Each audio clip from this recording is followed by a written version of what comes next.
Welcome to Dialog TVS Plus. Now, in conjunction with the 2025 Commonwealth ASEAN Summit here in Kuala Lumpur, we're exploring key themes that are shaping our future. Now, ASEAN has grown into one of the world's most dynamic economic regions, and across the Commonwealth, new trade partnerships are taking shape everywhere, Cheryl. That's right, Razi, and today we discuss how ASEAN and Africa, or the wider Commonwealth, can unlock greater trade and also financial opportunities. And of course, today our guest is Bernard Oduro Takyi, founder and CEO of Oman Bapa Ghana Limited. Thank you so much, Bernard, for joining us today. Thank you. Thank you. Now, let's jump right into it, Bernard.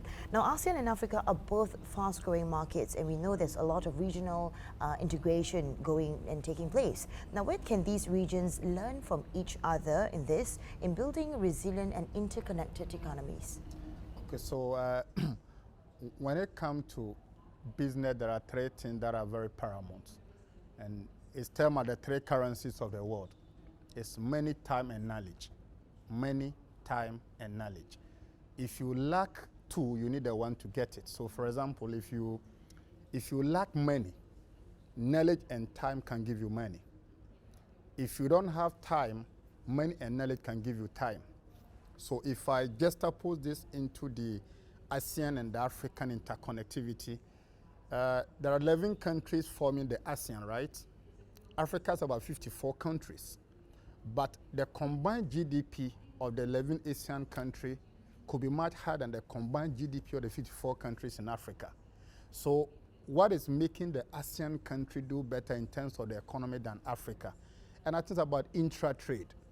So when you have these 11 countries trading among themselves, limited trade barriers, you don't have too much imposition of taxes, levies among the 11 ASEAN countries, that gives them the opportunity for volume, because trade and business is about the volume. For example, if Malaysia are trading alongside with India, in Cambodia, in Thailand, and you don't have any trade barrier, what it means is that you can ship more volume of goods to Malaysia and vis-a-vis. What I see with respect to Africa, that you have too many trade barriers. So it becomes difficult in intra-trade in Africa than external trade. So if there is one interconnectivity idea that I'm taking back, is about the fact that how come if you put the 11 ASEAN countries together, their combined GDP is more than the combined GDP of the 54 countries in Africa? And the answer is simple. Trade barriers must be removed. The more you put in place trade barriers among 54 countries, the limited it will become for them to trade among themselves. So for example, a Ghanaian company will be comfortable to trade with a Malaysian than a country in Africa because of trade barrier.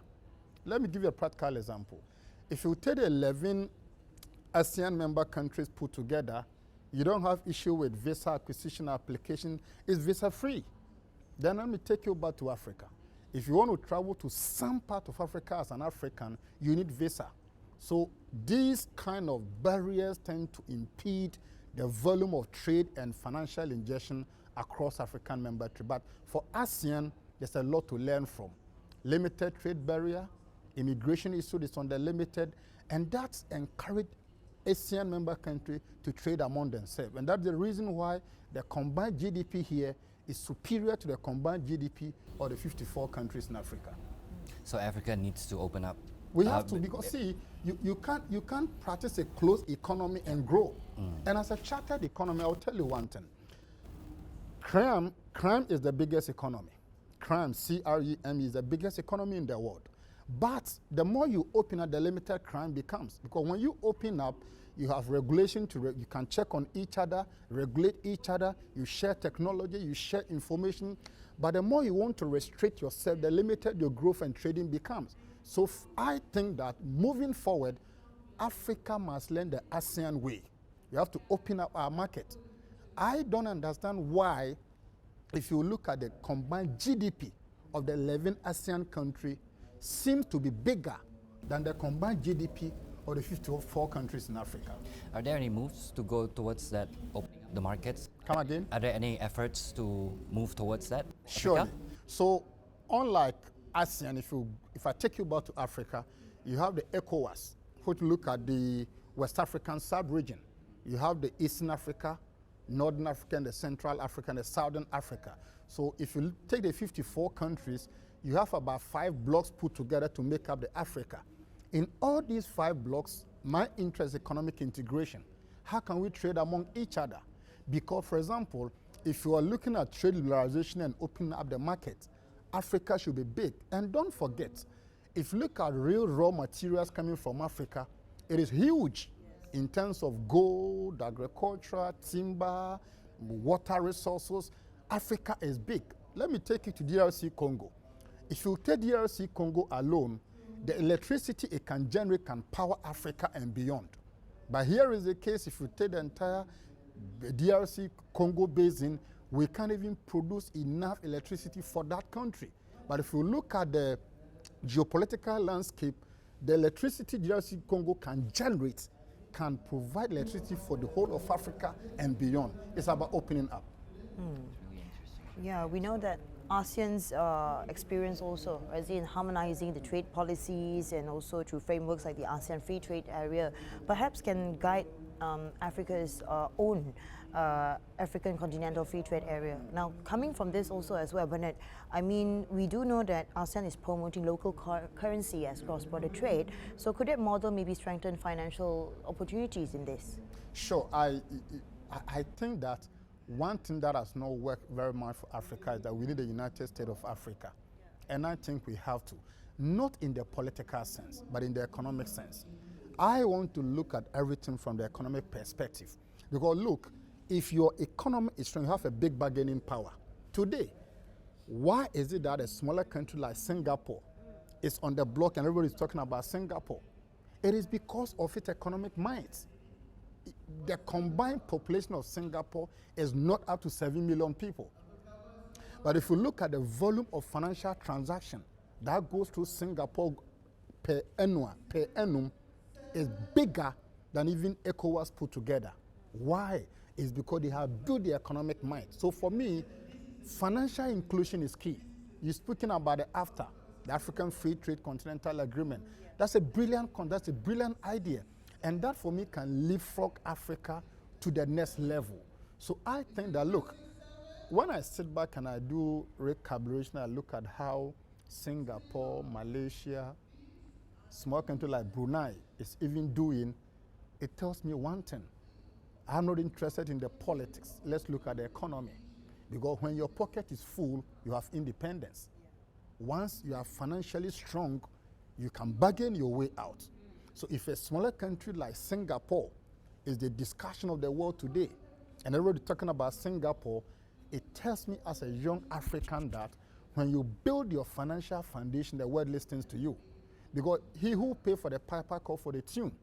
Once I'm paying for what I'm eating, I decide what comes to the breakfast table.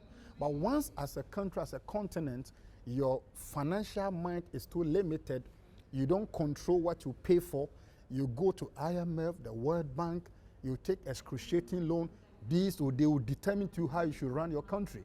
But if you can go the ASEAN way, the Singapore way, trust me, once the economy does well, politics is a byproduct. But if you don't handle your economy well, you are borrowing too much against your GDP. And some of these borrowing are more concessional loans, then you are in trouble. You must borrow, but what you borrow should pay for itself. Once you go on that tangent, you may not have the World Bank, the IMF dictating to you. But once you don't determine the food that comes to the table, every Bretton Woods institution will determine for you. I do not think the Bretton Woods institutions are bad, no.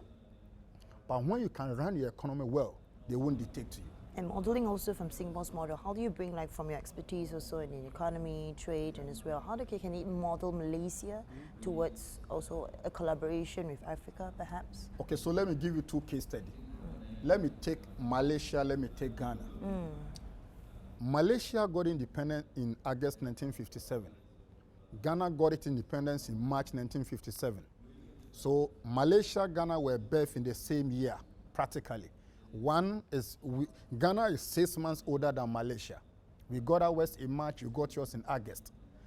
Now let's look at the population size of Ghana and Malaysia. Malaysia estimately is around 33, 34 million, right? What's the population in Malaysia? Do you know your population? It's about 33, 34 million, same as Ghana. But if you look at the combined GDP of Malaysia, is close to 400 billion US dollars. The combined GDP of Ghana is about 82 to 90 billion dollars. So the question is simple. How come Malaysia got independent the same year like Ghana, and your combined GDP is about $400 billion, and the combined GDP of Ghana is less than $100 billion? Why? How come? Same population, same year of independence. It means that Malaysia is doing something right. So how can we, as a country like Ghana, copy what Malaysia is doing right in terms of sustainability, financial inclusion, technology, digital economy? And I think that any time I come to Malaysia, I ask myself, how can we get independent the same year, running virtually like the same economy? But your GDP is like 4, 5 times of our GDP. The answer to me is a big no. Malaysia is doing something right. You may not be perfect. The citizens of this country may have questions on the leadership. But if I just put the data on the same table and analyze econometrically, one is about $400 billion US dollar economy, one is about $90 billion economy. But we gain independence the same year. Agriculture is the mainstay of our economy, same as in Malaysia here. Look, the seedlings that gave birth to the palm plantation came from Ghana. So how can a country borrow 3 seedlings from Ghana to nurture your economy to a $400 billion economy? And we that being the originators is about less than $100 billion economy. It's about leadership. Leadership is cause and effect. If you can get a leadership that believes in sustainability, ingenuity, promoting local entrepreneurship, and I want to tell you, nobody can run your country better than yourself. If you take Ghana, Malaysians will not love Ghana more than I love Ghana. No matter how deep Malaysians want to think about Ghana, there is no single Malaysian who will love Ghana more than the way I love Ghana. So it comes back to the table. Malaysians have built their economy to a $400 billion economy.